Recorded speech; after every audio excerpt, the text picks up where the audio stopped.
সেই বাড়িতে সারা রাত থাকার পরে সকালে ঘুম থেকে উঠে দেখি এক অদ্ভুত দৃশ্য।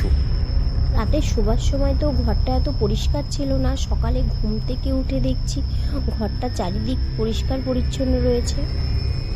নিমেষের মধ্যে সবকিছু পাল্টে গেল। আমাদের বেরোবার রাস্তা কোথায়? দরজা দেখতে পাচ্ছি না তো, জানালা কিছু দেখতে পাচ্ছি না। আমাদের মনে হয় কেউ বন্দি করেছে।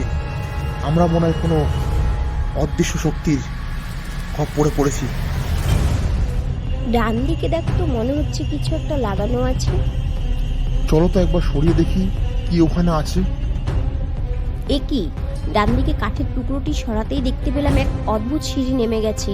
তারপর ধীরে ধীরে আমরা ক্রমশ ওই সিঁড়ি দিয়ে নিচে নামতে শুরু করলাম।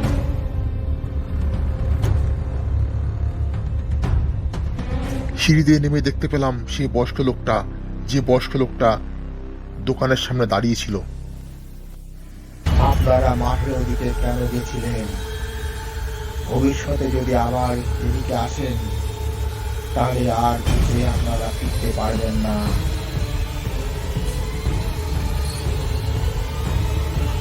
লোকটা হঠাৎ করে মুহূর্তের মধ্যে উদাও হয়ে গেল।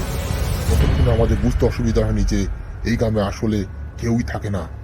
এই গ্রামে যারা থাকে তারা প্রত্যেকেই প্রেতাত্মা।